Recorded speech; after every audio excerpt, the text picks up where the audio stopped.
I keep winning, I keep winning with King Jesus, with King Jesus. I am more than a conqueror, crowned and favored. I keep winning, cause winning is what I do.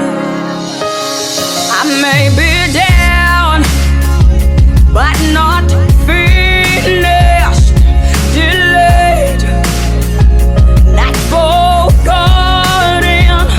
God's plan is to make me stronger, and you just wait and see me rise. I keep winning, I keep winning with King Jesus, with King Jesus. I am more than a conqueror, crowned and favored. I keep winning, cause winning is what I do. When I fell down, I was broken, and they were laughing all of yesterday. They didn't know that God was preparing me. I'm just like Jesus, even in death, He kept winning. So I keep winning, I keep winning with King Jesus, with King Jesus. I'm more than a conqueror, crowned and favored. Ce matin, j'aimerais dire merci à Dieu pour le fait qu'il permet à ce qu'on se retrouve dans ces lieux. Nous nous réunissons dans ces lieux non pas pour adorer un homme. Nous nous réunissons dans ces lieux non pas pour louer un homme, mais nous nous retrouvons dans ces lieux autour d'un personnage important. Et ce personnage important est notre Seigneur Jésus-Christ. Et j'aimerais que l'Église de Dieu comprenne ceci. Jésus-Christ doit être le point central des activités de l'Église. Une véritable Église doit être christocentrique. C'est-à-dire une véritable Église, Jésus-Christ doit être au centre de tout ce que nous faisons. Raison pour laquelle, pour ce mois de mars, de janvier, de l'année 2021, nous avons comme sous-thème la personne de Jésus-Christ à travers les 4 évangiles. Les 4 évangiles. La personne de Jésus-Christ à travers les 4 évangiles. Et nous voulons qu'au terme, à la fin de ce mois, nous voulons que chaque membre de FAMA puisse exceller, je dis bien exceller, dans la connaissance de Jésus-Christ. Je me rappelle de ce que Paul a écrit aux Colossiens, chapitre 1er, du 9e au 10e verset. L'apôtre Paul est en train de dire ceci. Je voudrais à ce que vous puissiez exceller dans la connaissance de Jésus-Christ.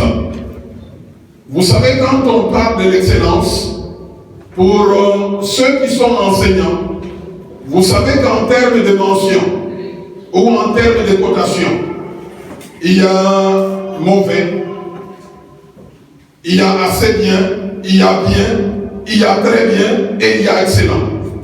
Mais moi, je suis en train de dire ceci.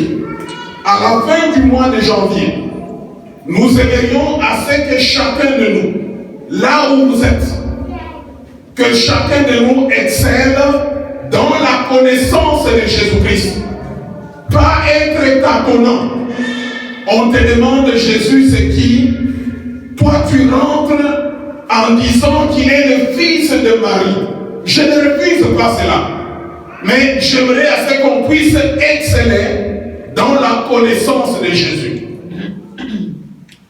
la fin du mois de janvier, j'aimerais assez que chacun de nous s'engage. S'engager, c'est-à-dire se faire recruter, se faire enrôler, entrer, que chacun de nous s'engage dans le processus de perfectionnement. Quand je parle de perfectionnement, dans ce mot-là, il y a la perfection. Que je puisse m'engager dans le processus, c'est-à-dire le cheminement de perfectionnement.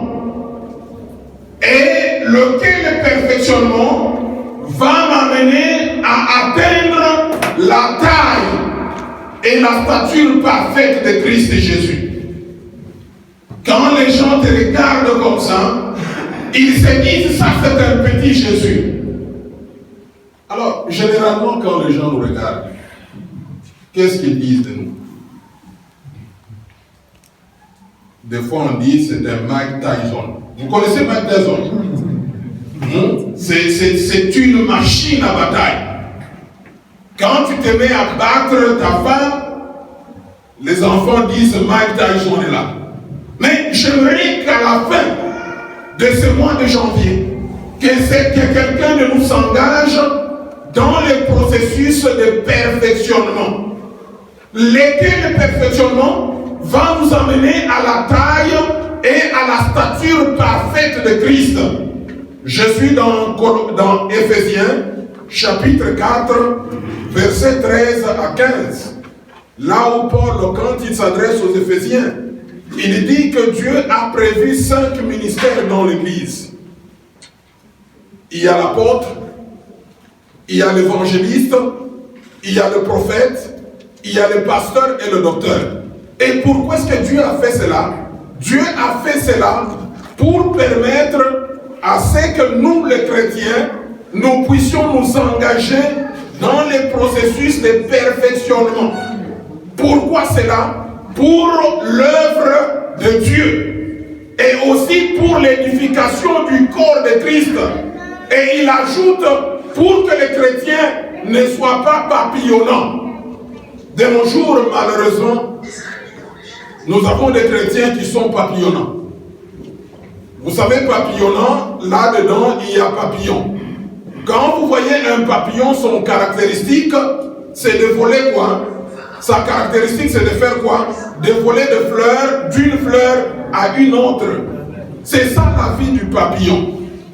Aujourd'hui, on est quelque part au niveau du 5e, demain, quelque part au niveau du 6e, l'autre fois quelque part au niveau de Basra. Non, Dieu a besoin de chrétiens stables.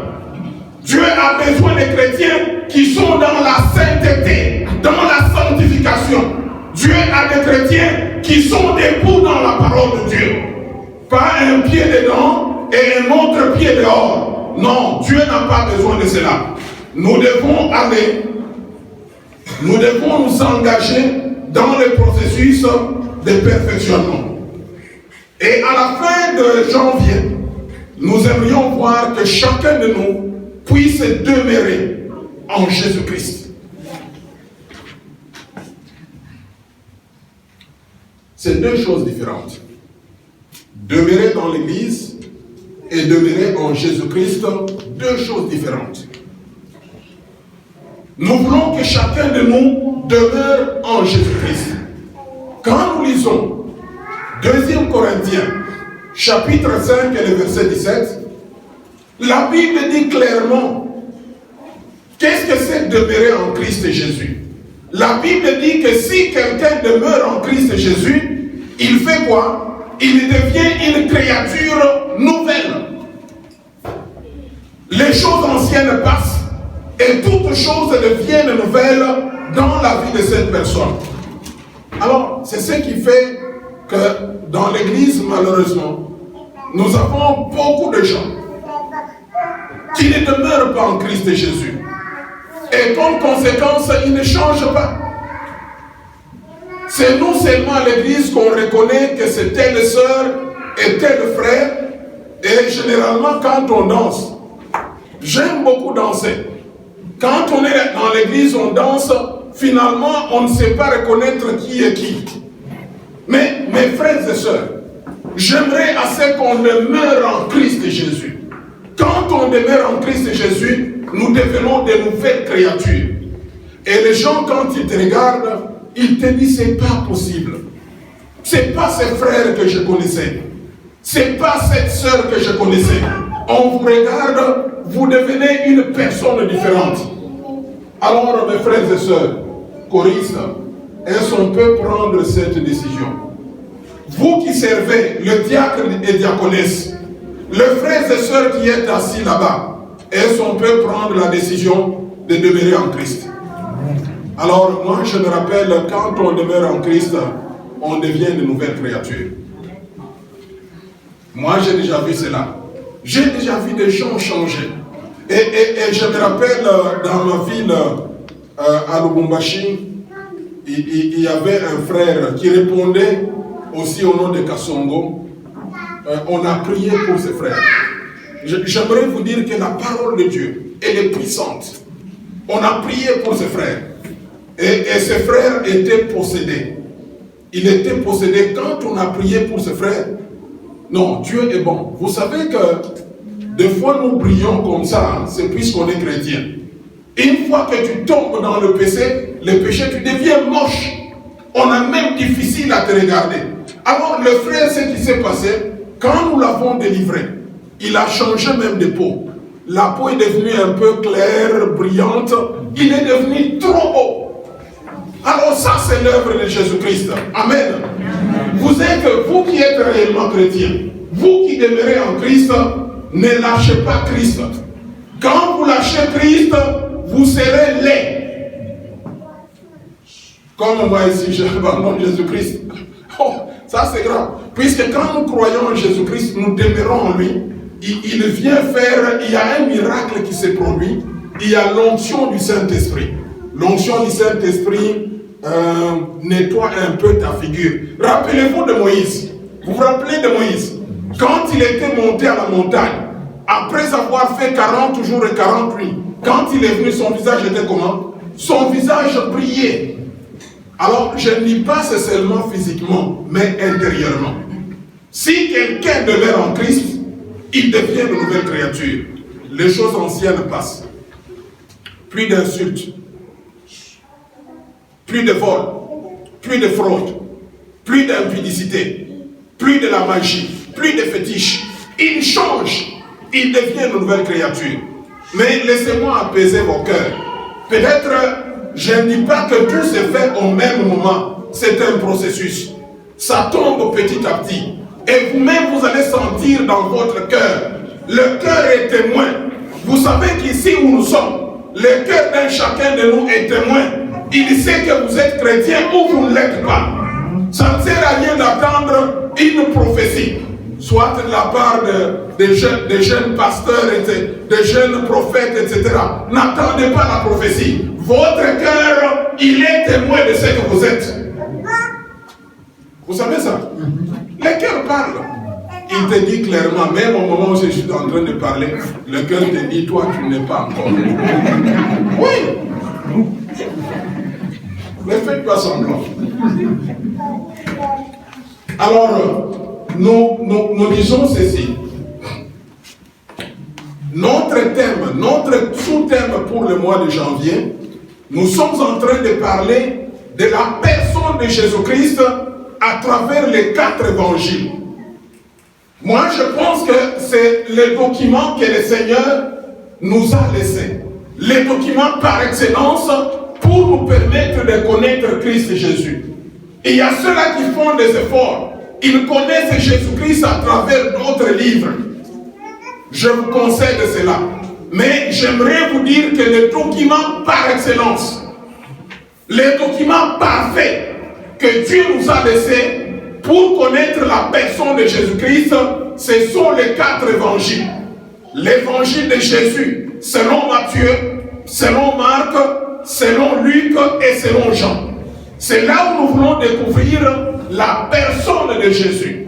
Et quand nous allons découvrir cette personne de Jésus-Christ, nous n'allons pas rester comme nous sommes. Nous allons changer. nous serons de nouvelles créatures. Nous allons changer, nous allons aller vers la taille et la stature parfaite de Christ Jésus. C'est-à-dire quoi? Jésus-Christ sera notre modèle. Nous allons vouloir ressembler à Christ Jésus.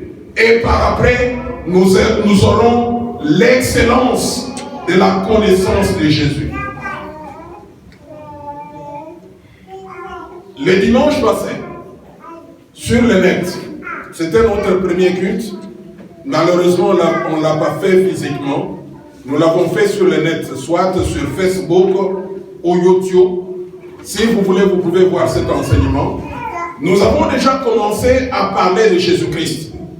Mais le dimanche passé, nous avons parlé de Jésus-Christ selon Matthieu. J'aimerais faire un rappel.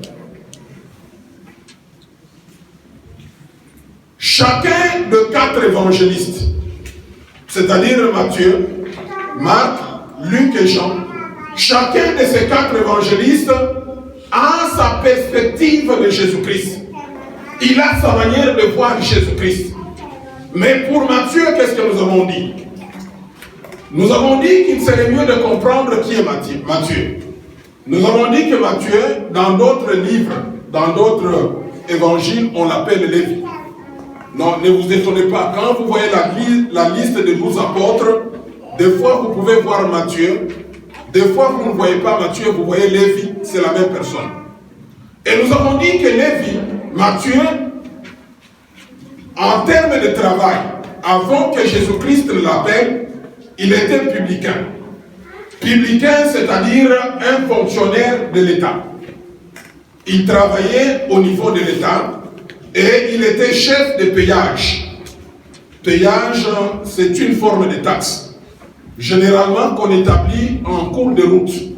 Quand vous allez dans certains pays, dans les grandes routes, vous verrez qu'il y a une barrière. Avant de passer cette route, vous vous arrêtez à cette barrière, on vous demande de payer une taxe. C'est ce qu'on appelle le péage. Et le péage permet à un gouvernement d'entretenir la route. Pour ceux-là qui ont l'habitude d'aller au Sénégal, vous verrez qu'il y a plusieurs péages, surtout sur les grands boulevards là, et c'est là où Matthieu travaillait. Et l'appel de Matthieu était un appel particulier. Dieu, Jésus-Christ l'a appelé quand il était à son service. La Bible va nous dire que Matthieu était à son service et Christ est allé là-bas. Nous sommes dans Matthieu chapitre 9, de 9 à 13.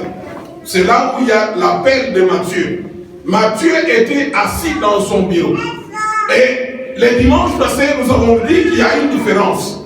Quand vous prenez la vie de Pierre, d'André, quand vous prenez la vie de Jacques et Jean, les 2 fils de Zébédée, ils étaient dans la pêche.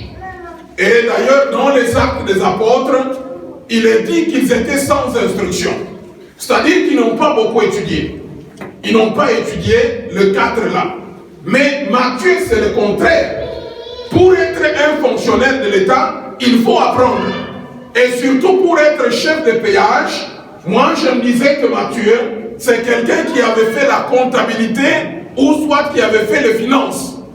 Un intellectuel. Jésus-Christ le trouve dans son travail et il appelle. Il dit, suis-moi. Et Matthieu accepte l'appel de Jésus-Christ, il se met à son service.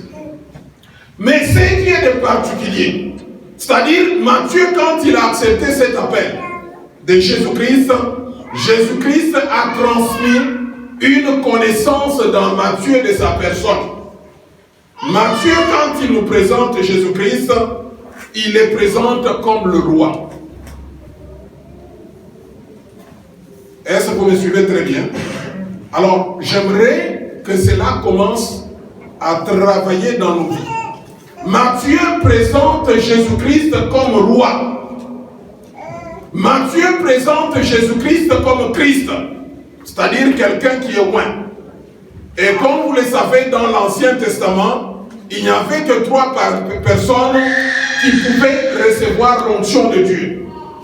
C'est notamment le roi, le prophète et le sacrificateur.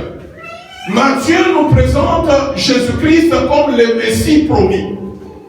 Le Messie promis, c'est-à-dire Israël était sous l'esclavage, sous la domination de l'Empire romain. Et Dieu avait promis un Messie. Un Messie, c'est un libérateur. Mais Matthieu vient nous présenter Jésus-Christ comme roi. Quand il commence le chapitre 1er, le chapitre 1er de Matthieu et le premier verset, la Bible est claire. Matthieu dit quoi? Généalogie de Jésus-Christ, fils de David, virgule, fils d'Abraham. Ça, c'est le message qu'il nous transmet. Matthieu veut nous dire tout simplement que Jésus-Christ est roi. David, c'est le roi par excellence. Et il le présente. Vous savez l'importance des généalogies. Généalogie, c'est cet arbre qui explique que tu es venu d'où, tu es de quelle origine. On dira par exemple Christian, on dira Christian, fils de Koba, originaire de Béthé. Ça, c'est la présentation. C'est ce qu'on appelle généalogie. Et Matthieu présente la généalogie de Jésus. Il présente la source d'origine, l'origine de Jésus. Il dit généalogie de Jésus-Christ, fils de David, pour dire qu'il est roi. Et également, il ajoute fils d'Abraham, pour dire que c'est le Messie promis. Puisque toutes les promesses de Dieu ont été faites à Abraham.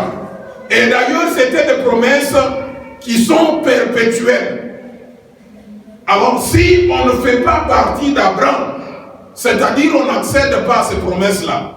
Mais heureusement pour nous les chrétiens, en Christ Jésus, nous appartenons aussi à Abraham. Puisque Jésus est descendant d'Abraham. Jésus est descendant d'Abraham.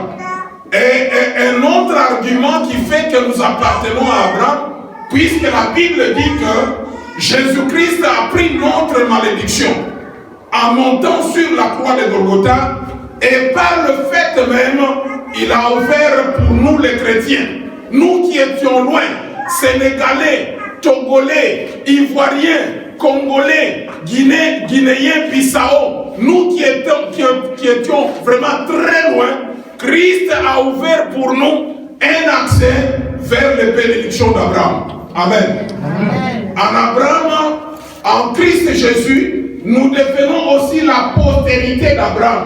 Si nous sommes la postérité d'Abraham, nous avons accès à 100%. Au même titre que les Juifs, nous avons accès aussi à 100% aux bénédictions et promesses dites par Dieu à Abraham. Amen. C'est pour cela qu'il dit généalogie de Jésus, fils de David, c'est-à-dire roi, et aussi fils de David, c'est-à-dire le Messie promis. Le Messie promis. Amen. Alors Matthieu nous présente Jésus-Christ comme roi, c'est ce qu'on a vu. Et d'ailleurs, dans toute sa démarche, il insiste beaucoup sur cela. Vous verrez, après avoir parlé quand il parle de la naissance de Jésus, il dit d'abord que la naissance de Jésus-Christ, ce sont les mages. Les mages qui venaient de l'Orient. Les mages, c'est comme des savants. À cette époque-là, des gens qui savaient interpréter les signes de temps. Les mages venaient d'Orient et ils vont arriver en Israël. Ils demandent à Hérode, nous voulons savoir où devrait naître le roi des Juifs. L'étoile des gens, l'étoile parlait de la naissance d'un grand roi. Surtout quand ils ont vu cette étoile-là, ils ont commencé à suivre l'étoile, puisqu'il y a un grand roi qui était né. C'est ce que Matthieu est en train d'écrire. Et quand les mages arrivent au niveau là où était Jésus-Christ, ils vont offrir. Vous savez qu'à cette époque-là, l'offrande ne pouvait se faire qu'auprès d'un roi. Ils vont offrir. Et la Bible déclare qu'ils vont offrir l'or. Ils vont offrir l'encens et la myrrhe. Et tout cela témoigne que Jésus-Christ est roi. Ça, c'est Matthieu. Et rappelez-vous, quand on va tuer Jésus-Christ, on va les sacrifier. Et Hérode a demandé, on ne peut pas sacrifier quelqu'un sans donner la raison.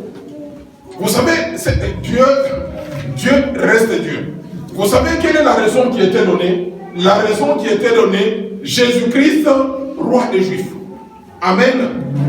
Et d'ailleurs, dans d'autres évangiles, on dit que l'écriture en question était écrit en plusieurs langues, pour que personne ne discute. C'était écrit en hébreu, les Juifs pouvaient lire. C'était écrit en latin, les Romains pouvaient lire. C'était écrit en grec. Tous ces gens-là, les Corinthiens, tous ceux-là qui étaient grecs, pouvaient aussi lire qui est le roi. Mes frères et sœurs, le Christ que nous vous présentons dans le ministère Foi en Action Maranatha, retenez qu'il est roi. Il est roi. Alors s'il est roi, quelle serait notre attitude? Il y a 3 attitudes. Et nous aimerions assez que cette année, que chacun de nous fasse un effort pour avoir ces 3 attitudes. Ça, c'est selon Matthieu. Jésus-Christ est roi. Et comme roi, nous devons avoir 3 attitudes. La première attitude, c'est reconnaître l'autorité de Christ. Amen. Un roi est reconnu par son pouvoir. Un roi est reconnu par son règne. Un roi est reconnu par sa puissance. Un roi est reconnu par son territoire. Un roi est reconnu par son peuple. Jésus-Christ est roi. N'ayez pas dans la tête ces bébés Jésus-Christ du 25 décembre. Non. Nous avons affaire à un roi. Alors la première attitude, c'est reconnaître l'autorité de Christ. Qu'est-ce que reconnaître l'autorité de Christ? En d'autres termes, je voudrais seulement vous demander que ce livre que vous voyez, la Bible, suivez-moi très bien. La Bible ne contient pas la parole de Dieu, mais elle est la parole de Dieu. Amen. Et cette Bible-ci n'est pas la parole d'un homme. Pour la prendre comme une proposition à prendre ou à laisser. Non. La Bible, c'est la parole de Dieu. Toute la volonté de Dieu est consignée dans ce livre. Et la Bible est un impératif pour toi et pour moi. Est-ce que vous me comprenez très bien? La Bible, c'est une obligation. Ce qu'on a écrit dans la Bible, Chimène, on ne te demande pas de faire ou de ne pas faire. Ce qu'on te demande, tu dois le faire. Ça, c'est la première attitude. Jésus-Christ comme roi, ma première attitude, je dois reconnaître l'autorité de Christ.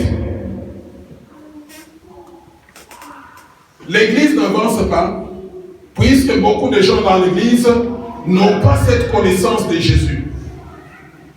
Ils pensent que c'est un bébé du 25 décembre. Non. Je ne vous parle pas de Jésus-Christ de Noël. Je vous parle de Jésus-Christ de roi. La première attitude, reconnaissons l'autorité de Christ. Deuxième attitude, Jésus-Christ comme roi. Deuxième attitude, c'est la soumission et l'obéissance. Vous savez, le problème de l'obéissance, c'est un problème de volonté. L'obéissance exige un sacrifice. Moi, j'ai toujours dit, quand je prends l'exemple de foyer, mari et femme, quand je prends Pasteur Higuette et moi, n'est-ce pas, nous sommes 2 personnes différentes. Alors, quand vous voyez, n'est-ce pas, elle doit être soumise à moi. C'est-à-dire, elle accepte premièrement. C'est un problème d'accepter. C'est un problème de volonté. Elle accepte. Maintenant, je dois être petite par rapport à Kassongo. Vous me comprenez un peu? Elle accepte ça dans sa tête. Il y a des fois où on peut être ici. Le gobelet est ici. le verre. Le verre est là. Moi, je suis ici. Mais je l'appelle. Huguette, viens me donner le verre d'eau. Entre nous, tu es là. À supposer que Huguette soit là où il y a Carole. Le verre est ici. J'appelle Huguette, viens me donner de l'eau.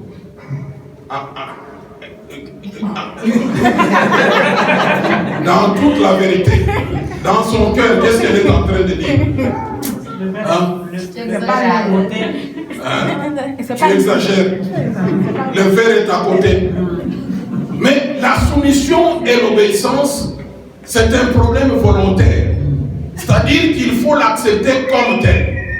Tout commence par reconnaître l'autorité. Si tu reconnais l'autorité de Jésus-Christ et que tu es là, il te demande, tu le feras. En vertu de cette autorité-là.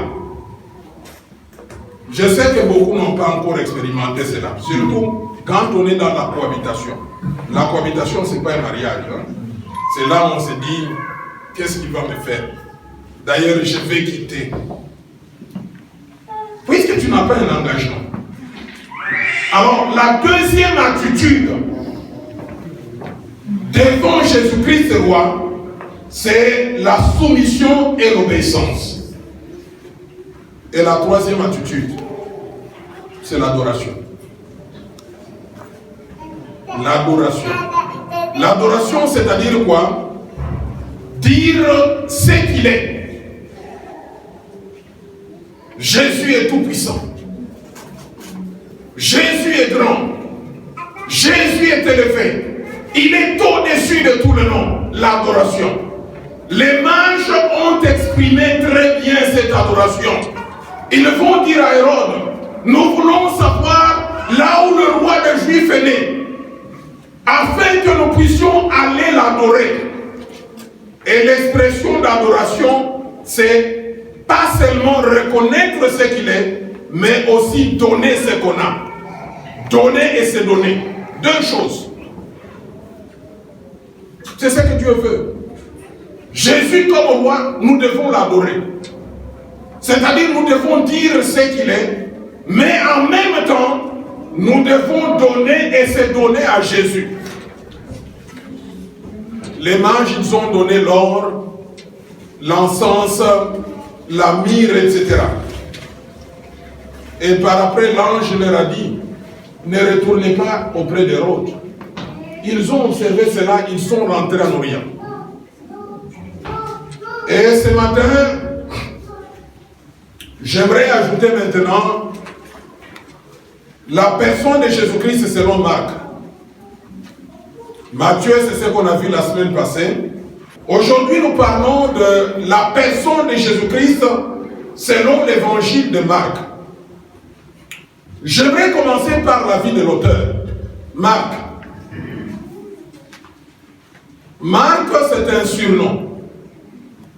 Il a un nom. Son nom, c'est Jean. Il s'appelle aussi Jean. Mais surnommé Marc. Marc a une vie particulière. J'aimerais qu'on tire des leçons aussi pour nous qui servons Dieu. Marc peut être un bon modèle pour nous. Tout commence par la vie de famille de Marc. Marc est en train de vivre dans une famille là où sa mère est très engagée dans la vie chrétienne. Quand vous lisez Actes des Apôtres, chapitre 12, verset 12, c'est-à-dire dans la maison de la maman de Marc, elle répondait au nom de Marie. Dans cette maison-là, les apôtres se réunissaient.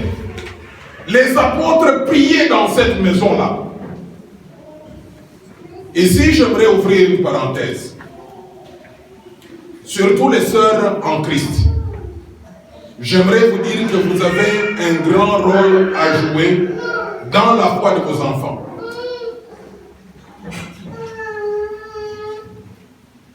Est-ce que vous me comprenez? Quand vous lisez la Bible, évidemment, je sais qu'il y a des controverses. Je ne veux pas entrer dans ces controverses-là. Il y a certaines églises qui n'acceptent pas le ministère de femmes. Même parmi nous ici, il y a certaines personnes qui n'acceptent pas, mais moi j'accepte. La femme peut être pasteur, comme pasteur Higuette. À moins que vous me donnez des preuves. Elle a tout. Elle a l'onction. Elle a la puissance. Moi, par rapport à elle dans la prière, je suis nul. Et la plupart de mes enfants ont été sous ses pieds. Voulez-vous me dire que le jour de Pentecôte, quand le Saint-Esprit est descendu, le Saint-Esprit disait, ça c'est une femme, ça c'est un homme. Non. Ils ont tous reçu la plénitude du Saint-Esprit. Le problème est qu'il faut comprendre que dans la Bible, il y a ce qu'on appelle la culture de la Bible. Rendez-vous compte, je vous donne juste quelques exemples pour vous dire qu'il y a un problème sérieux aussi de culture. Quand Jésus-Christ fait le miracle de multiplication de pain et poisson, la Bible dit qu'il a nourri combien de gens? 5 000 hommes. Hein? 5 000 femmes, on dit les femmes et les enfants. Alors, comment est-ce que vous trouvez cela? C'est juste? C'est pas juste. Non. Alors, quand vous prenez un autre cas, on attrape une femme en flagrant délit d'adultère. Ça, c'est un terme juridique. On attrape une femme en flagrant délit d'adultère. L'homme était où? Non. Juridiquement, en flagrant délit d'adultère, l'homme était où? Qui était au-dessus et qui était en bas? Oui. Qui est-ce qu'on devrait attraper le premier? Alors, laissons ces histoires-là. Alors, moi, j'aimerais dire ceci. L'homme et la femme, j'aimerais dire que dans le salut, la femme joue un très grand rôle. Et même notre salut à nous, c'est venu de qui? Je mettrai une inimitié entre toi et la femme, entre ta postérité et la postérité de l'homme. On a dit la postérité de l'homme. Non. La postérité de qui? Elle fera quoi? Jésus-Christ dans notre credo. Nous croyons en Jésus-Christ, conçu par qui? Par le Saint-Esprit. Et né de qui? De la Vierge Marie. Alors, j'aimerais insister le rôle que vous avez à jouer, vous, en tant que femme. Dans la vie de Marc ici, il y a la vie de sa famille. La Bible dans Actes chapitre 12, verset 12, ne parle pas de la maison de père de Jean-Marc, mais on parle de la maison de mère de Jean-Marc qui s'appelait Marie. Et dans cette maison-là, on faisait des prières. Et quand Pierre était arrêté, c'est dans cette maison qu'on priait pour la libération de Pierre. Un miracle va se produire. Et quand la jeune fille va aller ouvrir la porte, il dit, je vois Pierre. Et on a dit même le fantôme de Pierre. C'est dans cette maison-là que Marc a grandi. Prenez la vie de Timothée. Qui est à la base de la foi de Timothée? C'est son père? C'est son grand-père? C'est sa grand-mère et sa mère. Ce sont les femmes.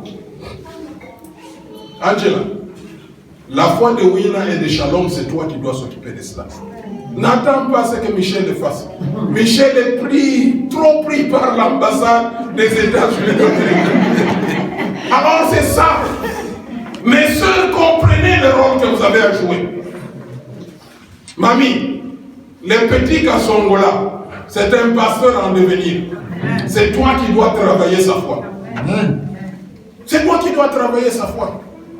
Alors, deuxième chose, quand vous considérez la vie de Jean-Marc, vous verrez qu'il a été avec Paul et Barnabas. Je suis dans Actes chapitre 13, verset 13. Vous lirez à la maison. Quand vous prenez aussi Actes des Apôtres, chapitre 15, verset 37 à 41, vous verrez cela. Actes chapitre 13, verset 13. Actes chapitre 15, de 37 à 41, vous verrez qu'il était avec Paul et Barnabas. Et la Bible déclare que Barnabas était neveu à Jean-Marc. Il y a Marc et Barnabas, il y avait des liens de famille. La Bible déclare que Barnabas était neveu. Il était neveu de Marc. Ils étaient cousins. Moi, je pense que chacun de nous, quand tu viens à Christ Jésus, n'oublie pas ta famille. Occupe-toi de ta famille. Aujourd'hui, on n'a pas d'excuses. Il y a le WhatsApp. Écris à tes frères, écris à tes sœurs. J'ai reçu Jésus-Christ. Je connais un roi. Il peut aussi intervenir dans vos vies. Amen. Il a fait le premier voyage missionnaire avec Paul et Barnabas. Malheureusement, il a déçu Paul, puisqu'il va fuir. Quand ils arrivent à Pamphylie, Jean-Marc va rentrer. Je crois qu'il était jeune, fatigué, il va rentrer. Et d'ailleurs, c'est à cause de lui que Paul va se séparer avec Barnabas. Vous savez que Paul et Barnabas se sont séparés lors du deuxième voyage. Barnabas va prendre Jean-Marc, son cousin, pour partir avec. Et Paul, lui, prendra Silas pour partir avec. Troisième chose, dans la vie de Jean-Marc, quand vous lisez 1 Pierre, chapitre 5 et le verset 13, Pierre l'appelle Marc, mon fils. C'est pour nous faire comprendre que Jean-Marc a aussi travaillé avec Pierre. Alors quand vous rassemblez tout ceci, c'est dont j'ai parlé, vous verrez que premièrement, sa foi a été travaillée dans la maison de sa mère. La véritable foi, la foi chrétienne qui est solide, commence par la famille. Au niveau de la famille, on doit apprendre à nos enfants à lire la parole de Dieu. Dans nos familles, nous devons apprendre aux enfants de prier. Nous devons apprendre aux enfants à offrir. Nous devons apprendre aux enfants à craindre Dieu. Tout commence par la famille. Mes amis, l'Église vient en deuxième position. La véritable Église, c'est dans nos familles. Un peu contradictoire à ce que vous connaissez, n'est-ce pas? Généralement, quand on vient à l'Église, chez nous, on dit qu'on porte maintenant l'habit de l'Église. Tout le monde est correct. N'est-ce pas vrai? Quand je vous regarde ici, vous tous, vous êtes comme des anges. Et d'ailleurs, je me rappelle, il y a un grand serviteur de Dieu qu'on appelle Billy Graham. Il est déjà décédé. Il écrit un livre, La passion des âmes. Un jour, il invite son ami. Il connaissait que son ami était païen. Il invite à l'église. L'ami est venu à l'église très propre. Et on l'a reçu, il était au premier banc. Billy Graham dit, là où il était ici à la chaire, quand il regardait son ami là, il s'est trompé. Il pensait qu'il était déjà chrétien, la manière dont il s'est comporté. Vous savez, il y a des fois où nous nous trompons. Et c'est le plus grave des mensonges, c'est de tromper soi-même. Vous me comprenez? On se trompe soi-même. Alors, il est venu là. Billy Graham dit, le monsieur, non pas seulement qu'il m'a trompé, il a trompé les autres et il s'est trompé lui-même. Faisons un effort. Ce que je voulais dire, que la véritable église, ce n'est pas ici, ici à la restauration. Ici, vous tous, vous êtes corrects. La véritable église, c'est en dehors de cette salle. Comment est-ce que les gens vous trouvent? Tout comme Noah Church n'est pas la véritable église. Puisque tu sais, Noah Church, maintenant on a beaucoup de diacres, ils peuvent me voir. Non, la véritable église, c'est hors de la Mauritanie. Là où personne ne te connaît. C'est là où il y a la véritable église. Tu es seul. En RDC. Personne ne sait que tu es pasteur. C'est ça la véritable Église. Apprenons à travailler notre vie chrétienne dans nos propres maisons. Vous savez, si vous voulez connaître les témoignages de quelqu'un, renseignez-vous aux gens qui sont proches. Je me rappelle un missionnaire qui était au Congo. Les gens toquent à la porte, ils frappent à la porte, c'est l'enfant qui ouvre. C'était une fillette. Il approche les visiteurs au salon. Les visiteurs sont impatients. Le monsieur a traîné. Vous savez ce que la jeune fille a dit? La jeune fille va dire aux visiteurs que papa traîne. C'est puisqu'il est en train de fumer sa cigarette.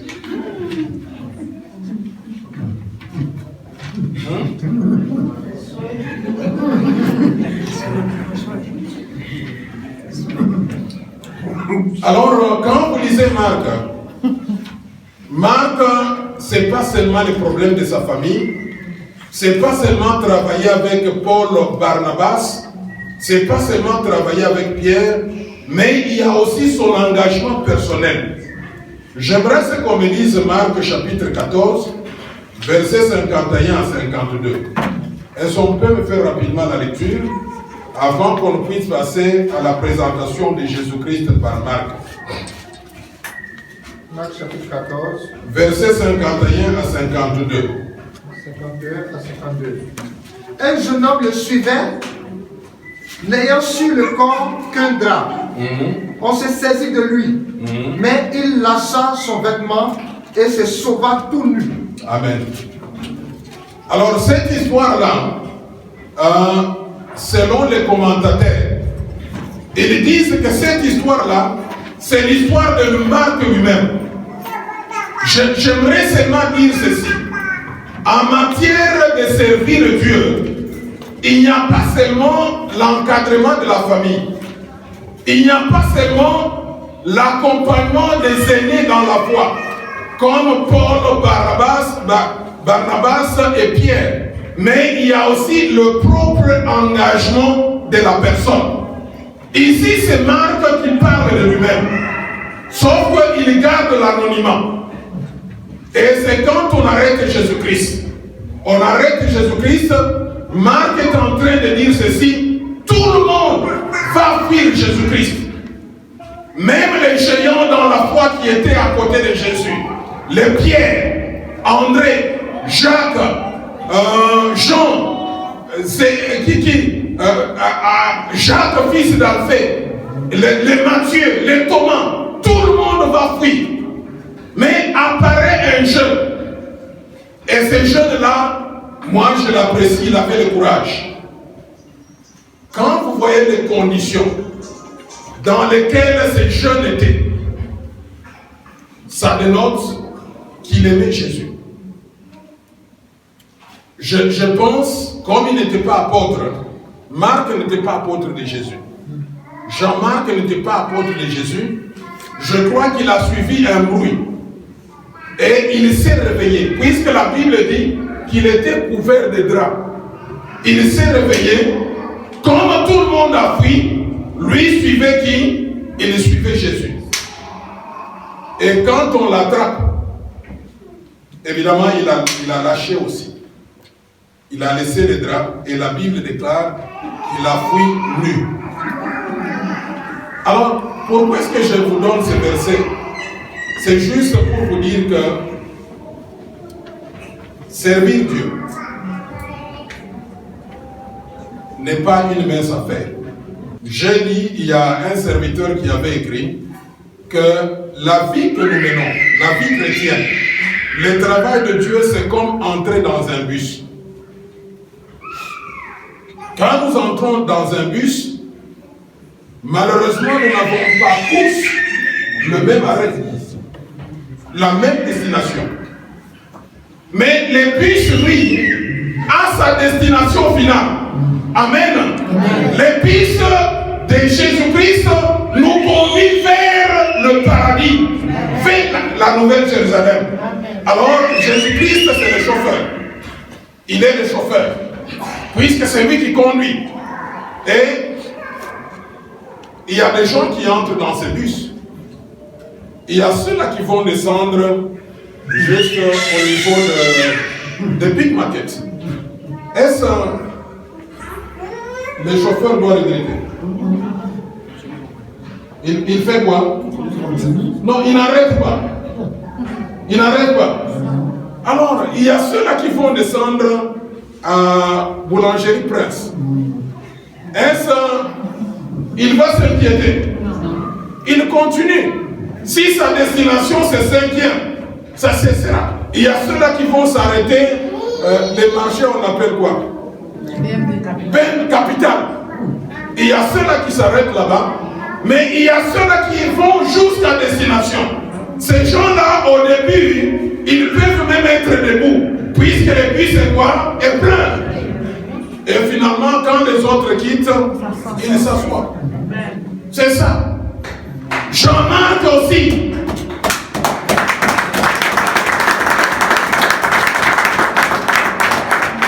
C'est ce que j'aime avec Jean-Marc, son engagement personnel. Non, il n'a pas... Vous savez, des fois, nous prenons beaucoup de temps. Allons à l'église, on prend beaucoup de temps. Il faut chercher un bon pantalon et une belle jupe. Il faut se maquiller. Il faut mettre un peu de poudre, les parfums, chercher. Mais Jean-Marc, lui, n'a pas cherché. Il n'a pas traîné. Dans le travail de Dieu, on a besoin de gens qui sont rapides. La Bible dit ceci. À partir d'aujourd'hui, ceux qui entrent dans le royaume de Dieu, ce sont les violents. Jean-Marc n'a pas attendu. Quand il a suivi le bruit, il y a quelqu'un qui est dehors. Jésus qu'on amène chez les sacrificateurs, il a fait quoi? Il a pris seulement le drap et il a commencé à suivre. Et d'ailleurs, à l'intérieur, il n'avait rien. Puisque la Bible déclare, quand on a arraché le drap, il était quoi? Nu. Tout simplement pour vous dire, n'attendez pas de servir Dieu quand vous aurez un diplôme en théologie. Non. Moi, malheureusement, j'ai fui la théologie. Je n'ai même pas un diplôme en théologie. Mais je sens que Dieu m'utilise. N'attendez pas à ce que vous ayez de l'argent pour servir Dieu.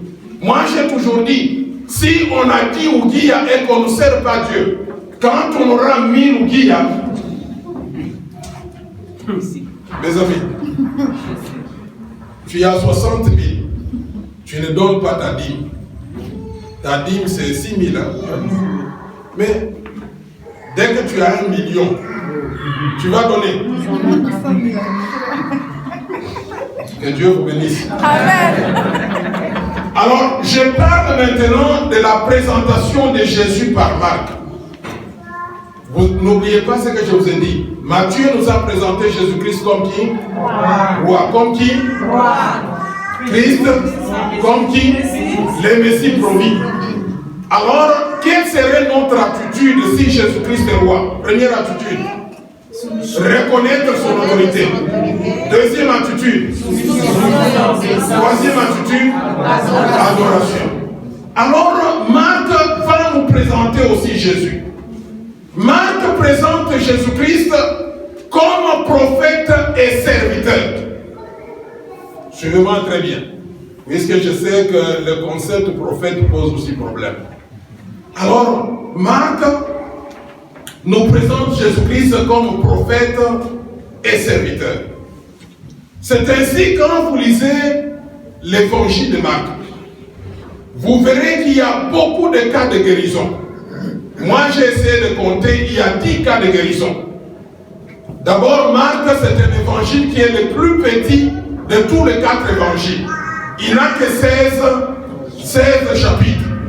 Mais il parle de 10 fois. Marc parle de la guérison. 4 fois, Marc parle de cas de délivrance. 5 fois, Marc parle de cas de miracle. Puisque dans l'Ancien Testament, la guérison, la délivrance, les miracles étaient l'apanage des prophètes. Ce sont les prophètes qui faisaient cela. Et il faut aussi comprendre que le prophète, c'est la bouche autorisée de Dieu. C'est-à-dire, Dieu ne parlait pas directement aux hommes. Pour parler aux hommes, Dieu prenait un homme qu'on appelle le prophète, il confie l'autorité, la représentation, il fait une délégation de pouvoir à un homme, et cet homme parle. C'est celui qu'on appelle le prophète. Quelqu'un qui parle de la part de Dieu. Et Marc nous présente Jésus-Christ comme prophète et serviteur. Mais j'aimerais lever l'équivoque. Nous allons lire Marc, chapitre 9, du 1er au 7e verset. Marc, chapitre 9, du 1er au 7e verset. Marc, chapitre 9, à partir du verset 1. Il leur dit encore, vous le dites en vérité, quelques-uns de ceux qui sont ici ne mourront point, qu'il y ait vu le royaume de Dieu venir avec puissance. 6 jours après, Jésus prit avec lui Pierre, Jacques et Jean, et il les conduisit seuls à l'écart sur une haute montagne. Il fut transfiguré devant eux. Ses vêtements devinrent resplendissants et d'une telle blancheur qu'il n'ait pas de foulon sur la terre, puis qui puisse blanchir ainsi. Élie et Moïse leur apparurent, s'entretenant avec Jésus. Pierre, prenant la parole, dit à Jésus, Rabbi, est-il bon que nous soyons ici? Dressons 3 tentes, une pour toi, une pour Moïse et une pour Élie, car il ne savait que dire, le froid leur ayant saisi.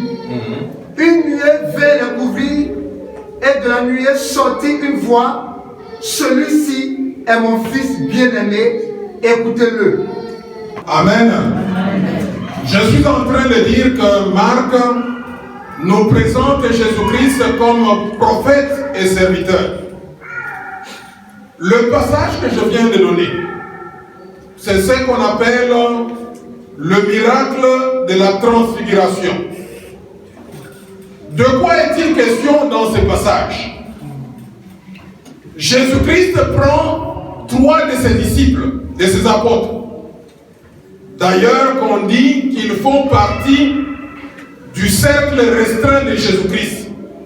Il y a Pierre, il y a Jacques et il y a Jean. Ils vont à l'écart avec Jésus-Christ. Ils sont dans la solitude avec Jésus. Et un miracle se produit. Jésus-Christ se retrouve avec 2 autres personnes. Ils deviennent à 3. La Bible dit qu'il y a Moïse, il y a Élie et il y a Jésus. 3 personnes. Toutes ces 3 personnes sont reconnues comme des prophètes. Est-ce que vous me suivez très bien? Moïse fut un prophète. D'ailleurs, la Bible déclare qu'il était un prophète particulier, puisque Moïse parlait à Dieu comme parlant à un ami. Là, il faut me comprendre très bien. Moïse parlait à Dieu comme parlant à un ami. Et en termes de miracles,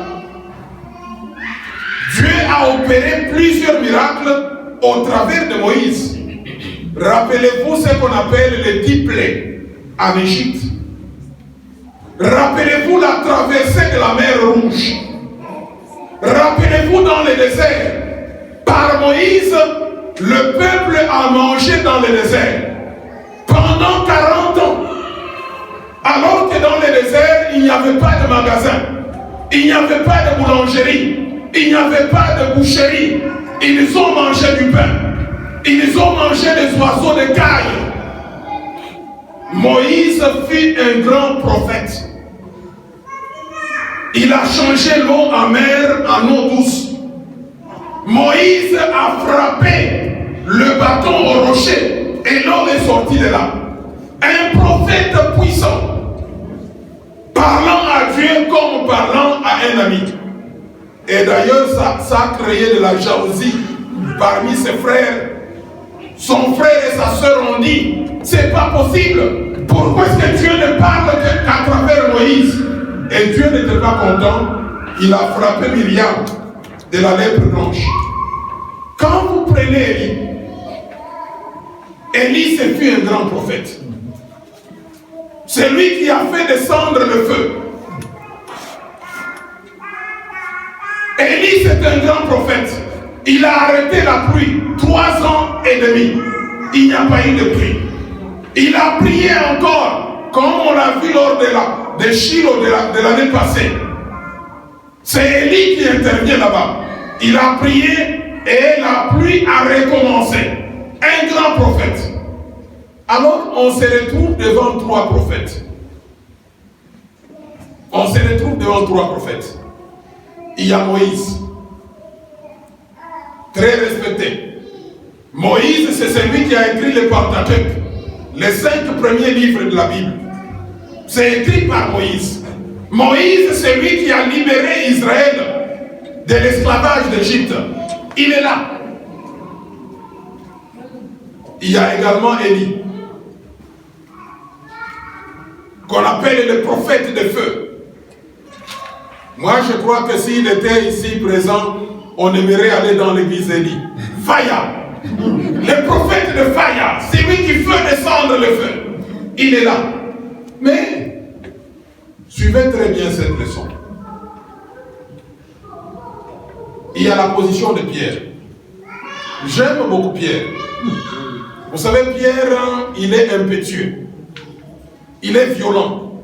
Jésus-Christ dit qu'il faut que j'aille à Jérusalem mourir. Qui intervient le premier? C'est Pierre. Non. Et Dieu lui dit quoi? Arrière de moi, Satan. C'est-à-dire, il a beaucoup, il est impétueux. Jésus-Christ marche sur les eaux. Il marche. Les gens crient c'est un fantôme. Jésus-Christ dit, rassurez-vous, c'est moi. La personne qui intervient le premier, c'est qui? Pierre. Si c'est toi, ordonne aussi que j'aille vers toi. Il a fait de bonnes tout comme de mauvaises expériences. Il a marché aussi sur les eaux.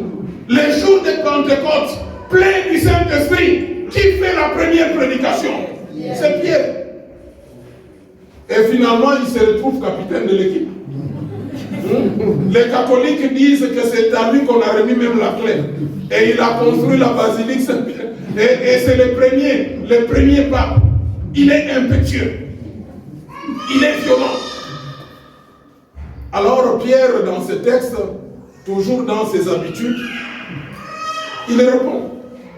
Quand il a vu Moïse, Élie et Jésus, il dit quoi? Restons. Faisons combien de tentes? Tellement qu'il est impétueux, il s'est oublié lui-même. Et il a oublié les autres. Puisque 3 tentes, une tente pour qui? Une tente. Une tente. Mais où est la tente de Pierre, de Jacques et Jean? Il faut rester dehors. Il était impétueux. C'est ça qu'il a dit. Mais la Bible dit ceci. S'il y a les témoignages des hommes, les témoignages de Dieu dépassent. Il est plus important. Dieu va parler. Vous savez qu'est-ce que Dieu a dit? Rappelez-vous de ce qu'est-ce que Dieu a dit? Je suis à mon fils bien-aimé. Écoutez-le. Laissez-moi vous dire ceci. Nous pouvons avoir des grands prophètes parmi nous. Mais la parole de ces prophètes-là ne pourra jamais dépasser la Bible. Mais retenez ce que Dieu a dit. Celui-ci, il est mon fils bien-aimé. Écoutez-le. Marc peut nous présenter Jésus-Christ comme le parfait prophète. Et la Bible est forte. Quand Pierre et Jacques et Jean ils se réveillent de là où ils étaient, ils disent quoi? Ils ont vu Jésus-Christ seul. Mon frère et ma soeur, dans ta vie chrétienne, j'aimerais assez que tu puisses avoir Jésus-Christ seul. Il ne faut pas mélanger Jésus-Christ avec Pasteur Kassongo. Il ne faut pas mélanger Jésus-Christ avec Pasteur Higuette. Mais il faut voir Jésus-Christ seul. Il est le prophète parfait. Bien que Moïse a fait beaucoup de miracles, bien que Élie a fait beaucoup de miracles, mais dans la pensée de Dieu, Jésus-Christ doit être seul. Celui-ci est mon fils bien-aimé, écoutez-le. D'ailleurs, prenons le cas de Moïse. Il avait des faiblesses. Il n'a pas sanctifié Dieu. Un jour, Dieu va dire ceci à Moïse. Nous sommes dans Deutéronome, chapitre 32, versets 51 à 52. Dieu dit ceci à Moïse. Voilà Canaan. Tu les vois, mais tu n'y entreras pas. Pourquoi? Puisque tu n'as pas sanctifié l'Éternel. Dieu avait dit à Moïse, Moïse, dis au rocher, et l'eau sortira. Vous savez, Moïse a fait quoi? Alors c'est ça l'erreur du prophète. Vous savez, les prophètes, des fois ils exagèrent. Dieu lui dit seulement de dire que la porte s'ouvre. Mais lui va dire quoi? Généralement on commence par une langue. Les comptes et les comptes. La porte, c'est pas seulement la porte. Il y a porte, il y a serrure, il y a clé. Et tout ça. Alors qu'on lui a dit seulement que la porte s'ouvre. Moïse, c'est la même chose. Moïse, Dieu lui dit, Moïse, parle au rocher et l'eau sortira. Vous savez, c'est quoi? Moïse a voulu voler la gloire de Dieu. Généralement, c'est comme ça que ça se passe. Tu es prophète, Dieu peut-être tu es là, Dieu te parle, il te dit, dis seulement au pasteur que la porte s'ouvre. Mais comme tu ne veux pas qu'on te vole la vedette, tu apparais. Moïse ne voulait pas qu'on lui vole la vedette, je ne sais pas, par Dieu.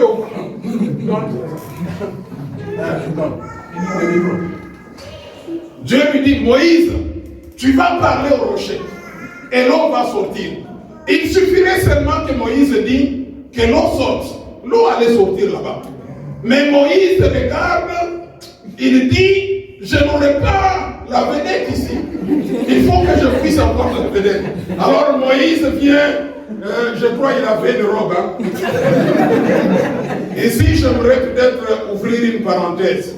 Vous savez que c'est Moïse qui avait dit que les femmes ne portent pas les habits des hommes. C'est Moïse, hein? Alors à cette époque-là, pour votre information, il n'y avait pas de pantalon. Tout le monde était en robe. Je suis en train de donner une leçon. Alors Moïse, qu'est-ce que Moïse fait? Bon, Moïse fait quoi? Moïse fait pour qu'on le voit. Je crois qu'il se rappelle un peu de ce qu'il a fait devant la mer Rouge, de ce qu'il a fait chez Pharaon avec son bâton là. Il ne veut pas lâcher ça, puisque le bâton est très populaire. Il passe et il fait. Alors Dieu lui dit quoi? Puisque tu n'as pas sanctifié mon nom, tu vois Canaan, mais tu ne vas pas entrer. Alors, il n'y a que Christ qui est le parfait prophète. La Bible dit de Jésus-Christ qu'il est l'agneau de Dieu, sans défaut et sans tache. Alors vous allez me dire, Élie, notre ami Élie c'est un fouillard, vous savez. Quand Jézabel a parlé, est-ce qu'il était tranquille? Il a fui. Et d'ailleurs, un peureux Élie, bien qu'il demandait que le feu descende, c'est un peureux. Et il va dire à Dieu quoi? Je suis resté seul. Et Dieu va lui dire quoi? Non, tu n'es pas seul. Mes amis, vous qui priez à Fama ici, vous n'êtes pas le seul chrétien. Il y a d'autres chrétiens en Mauritanie qu'on ne sait même pas voir. Dieu va dire à Élie, tu n'es pas seul. Il y a encore 7000 hommes qui n'ont pas encore fléchi leurs genoux devant Baal. Et à l'instant même, Dieu lui dit ceci, va oindre maintenant Élisée à ta place. Alors, il n'y a que Jésus-Christ qui est le parfait prophète.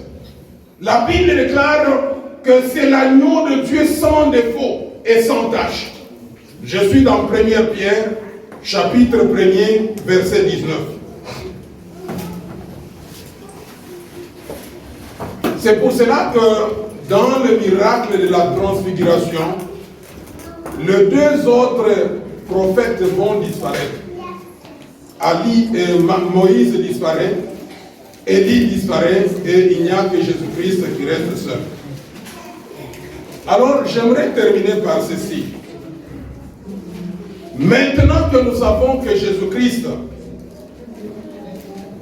il est parfait prophète, il est aussi parfait serviteur. Surtout quand vous lisez dans Marc chapitre 10, le verset 45, Jésus-Christ lui-même dit ceci, le Fils de l'homme. Le Fils de l'homme, c'est-à-dire que Jésus-Christ exprime l'humiliation et l'humilité. Il dit le Fils de l'homme n'est pas venu pour être servi, mais le Fils de l'homme, il est venu pour servir. Pas seulement servir, il est venu pour donner sa vie en rançon pour plusieurs. Amen.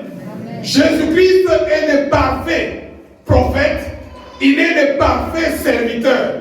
Raison pour laquelle, quand Dieu tranche l'affaire, Pierre a fait une erreur, comme ce qu'il a toujours fait. Vous savez que Pierre, je ne refuse pas, c'est un grand serviteur, entre guillemets.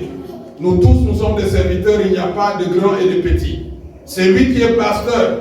Et la personne qui a nettoyé cette place, tous sont serviteurs de Dieu. Amen. Mais Pierre, vous savez, c'est dans ses habitudes. Un jour, dans les livres de Galates, quand vous lisez, il mangeait avec les païens. Il mangeait avec les païens ensemble. Mais quand il a appris que les Juifs de Jérusalem sont venus, qu'est-ce que Pierre a fait? Il a arrêté. Pierre était un homme faux. C'est-à-dire un hypocrite. Paul l'a reproché. Donc il avait beaucoup de faiblesses. Élie aussi avait beaucoup de faiblesses. Mais il n'y a que Jésus. Il n'y a que Jésus. Jésus était l'agneau de Dieu, sans défaut et sans tache. En lui, il n'y a aucune chose du diable. Il a un nom au-dessus de tout le monde. Dieu l'a souverainement élevé. Personne n'est comparable à Jésus. Changeons maintenant. N'ayons pas dans nos têtes Jésus-Christ mélangé avec un homme. Mais ayons dans nos têtes Jésus-Christ seul. Il est le parfait prophète. Il est le parfait serviteur. Il déclare, le Fils de l'homme n'est pas venu pour être servi, mais pour servir et pour donner sa vie en rançon pour plusieurs. S'il est parfait prophète, s'il est parfait serviteur, quelles doivent être nos attitudes maintenant? J'aimerais vous donner 3 attitudes. Je répète encore, puisque la répétition est la mère de quoi? De la science. La mère de la connaissance. Matthieu nous a dit que Jésus-Christ est roi. Jésus-Christ est Christ. Jésus-Christ, il est le Messie promis. Et comme roi, qu'est-ce que nous devons avoir comme attitude? 3. La première attitude, reconnaître l'autorité de Jésus. Deuxième attitude, se soumettre et obéir à Jésus. Troisième attitude, l'adorer. Maintenant, Marc, lui, il nous parle de Jésus-Christ comme un parfait prophète. Jésus-Christ comme un parfait serviteur. Quelles doivent être nos attitudes? Il y en a 3. La première attitude, nous devons écouter Jésus-Christ, car il a la parole de la vie éternelle. Ça, c'est la première attitude. Écouter Jésus-Christ, pour quelle raison? Parce qu'il a les paroles de la vie éternelle. Jean chapitre 6, verset 68. C'est ce que Pierre a dit. J'aime beaucoup Pierre. Pierre, Jésus va dire ceci, allez-vous-en. Pierre va dire, où est-ce que nous irons? Puisque auprès de toi, chez toi Jésus-Christ, tu as les paroles de la vie éternelle. Deuxième attitude, nous devons imiter Jésus-Christ. Jésus-Christ doit être un modèle de serviteur pour nous. Soyons des imitateurs de Jésus-Christ. Ça, c'est la deuxième attitude.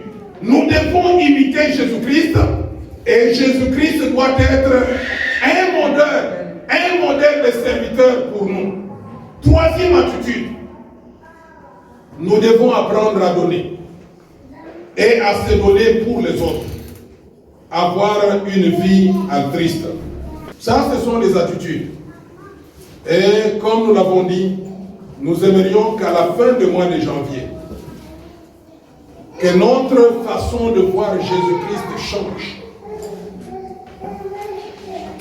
Déjà pendant ces 2 semaines, nous découvrons la personne de Jésus-Christ de 2 manières différentes. La première manière, il est roi. Il est Christ, il est Messie. La deuxième manière, il est parfait prophète et parfait serviteur. Et nous devons avoir des attitudes conséquentes. Que Dieu bénisse sa parole.